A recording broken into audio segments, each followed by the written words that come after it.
I decided last night that I was gonna start this vlog. And hopefully it's different from my other attempts at vlogging, wherein because I don't know what to talk about. It's November the 2nd when I'm recording this, which means that after tomorrow, we will have a lot to talk about. I couldn't sleep last night, and I was in the shower, and I had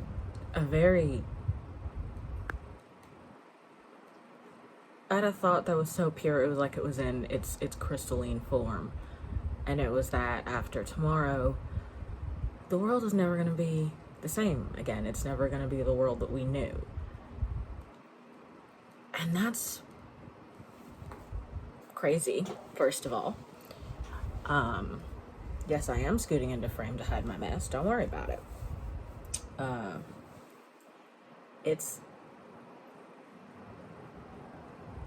You never think you're going to live through something adverse enough for it to make history, but I think regardless of who wins tomorrow, we all know that shit's about to get bumpy.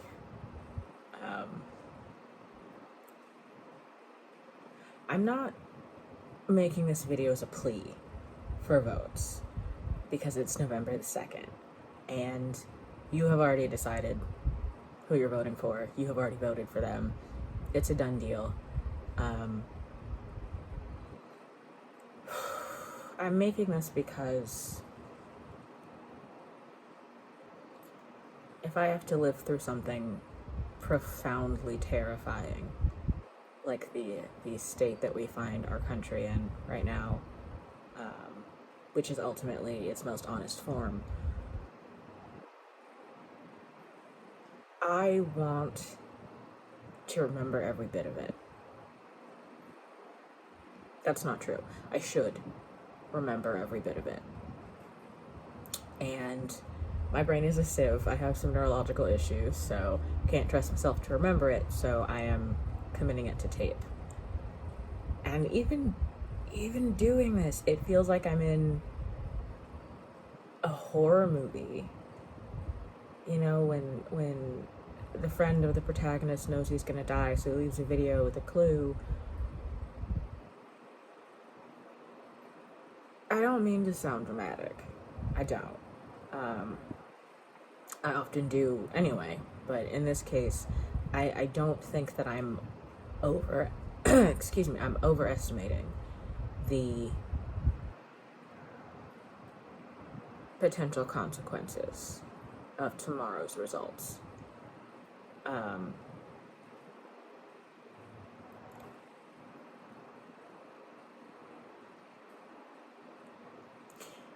Any fear that I feel, I think, is because you never expect the day to come when suddenly there is civil unrest as part of your daily life, especially not here in the States where we're spoiled. We haven't had a war on our soil in over a century. I'm not good at math, so I know it's more than that, but just go with me on this. We are not a country that is familiar in modern times with political strife. Not to the magnitude I think that we are expecting.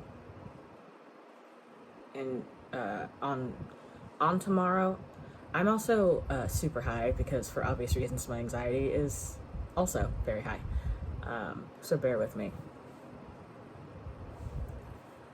I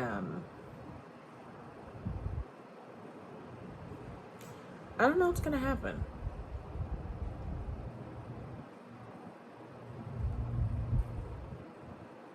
I don't know that I'm afraid of that, but it's the first time in almost 30 years on this planet that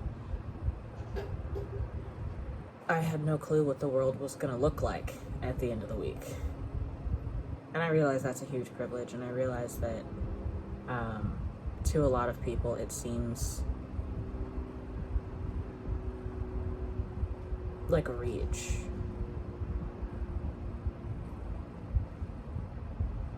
It's not a reach. Not for me, not for people who look like me and love like me. The consequences are going to be very real, and they are going to fall on us. And that is some shit to wrap your head around.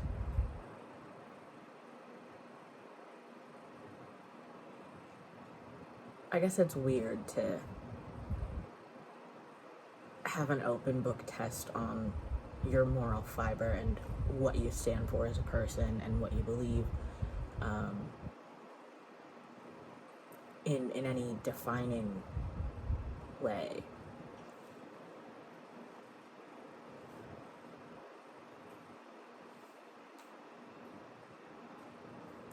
I got a piece of hair in mine, forgot what I was talking about. It's fine. It's fine.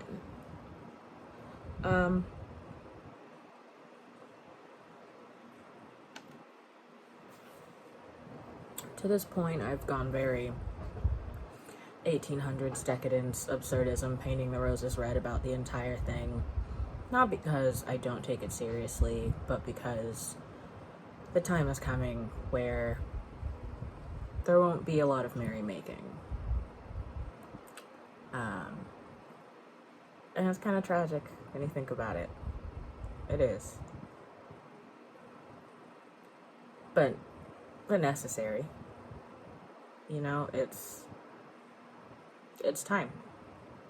It's been time for a long time, and now our hand has been forced as a country. I'm not talking bipartisan politics, because we had one fucking job, and it was to not split up into parties, and that's what we did. I mean, just as people who have to live with each other on this patch of land.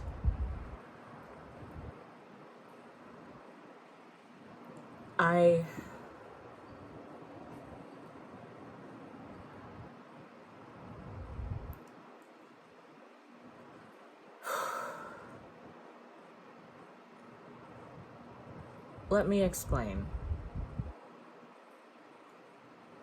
what I mean when I say that the consequences are going to be very real. I'm almost 30 years old, and I grew up with deep Southern Baptist parents. I'm Gullah and Tar Heel Geechee on both sides, and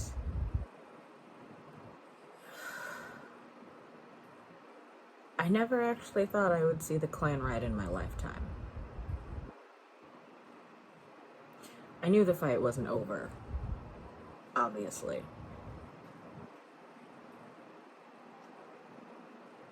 But when the riots were getting really, really bad, I remember there being rumors that the Klan was going to be out at one of them in my hometown that I had actually volunteered to attend.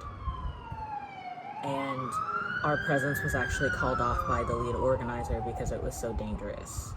And sure enough, there is video of dozens of people in white hoods on horseback standing in front of a Target with police escorts. I don't want a clearer sign of what's to come. I'm flabbergasted. It was months ago, and I'm still just abjectly fucking overwhelmed by the idea that I saw the Klan. I saw, for real, not boogeymen, not people in the South, not something black folks joke about. It was the real ass Klan, and it was chilling. It was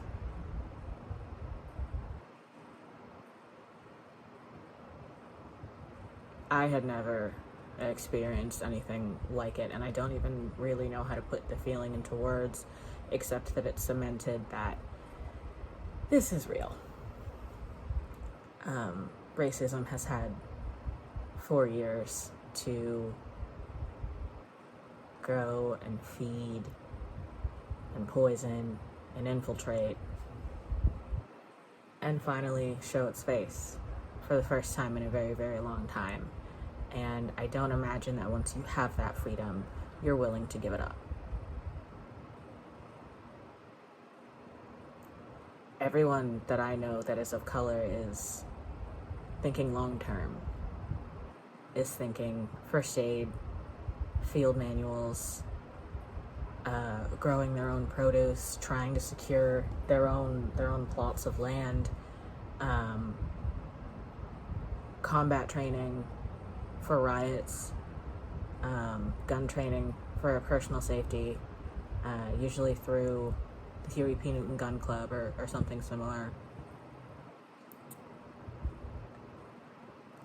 And there was no meeting of the black delegation. We didn't discuss it. And as far as I know, none of the other delegations did either. We all just knew. We knew 4 years ago. I don't think any of us thought it was going to be this bad, but we knew. And so here we are. On the eve of certainly the destruction of something. I don't know what, but something vital and alive and important.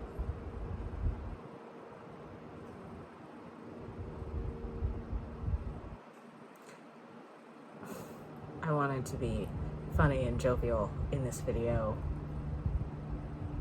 you know, for the entertainment value. But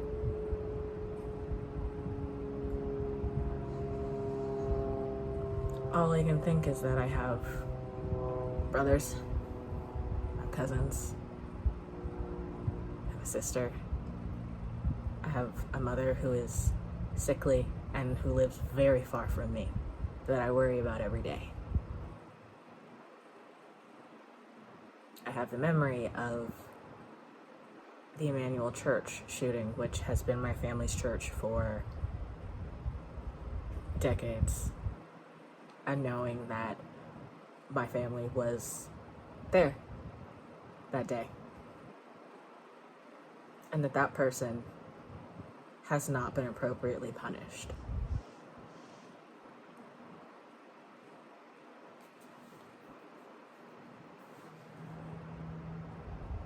I guess this is one of those screw your courage to the sticking post kind of moments. I guess this is the time to decide whether or not to give up.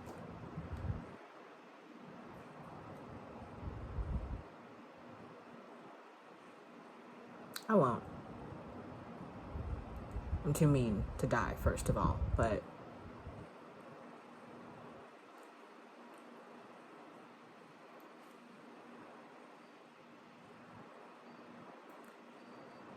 I have all of the confidence in the world in the leftist community and the honor that is present in good people. I fully believe in following Mr. Rogers' advice and looking for the helpers, and there are helpers. I know a lot of you personally, and I am blessed to do so. But we're not there yet. And now is the time to decide if we're going to get free or not. And you know, looking at it that way, looking at it in the fashion of getting free and collective deliverance, doesn't sound nearly as bad, does it?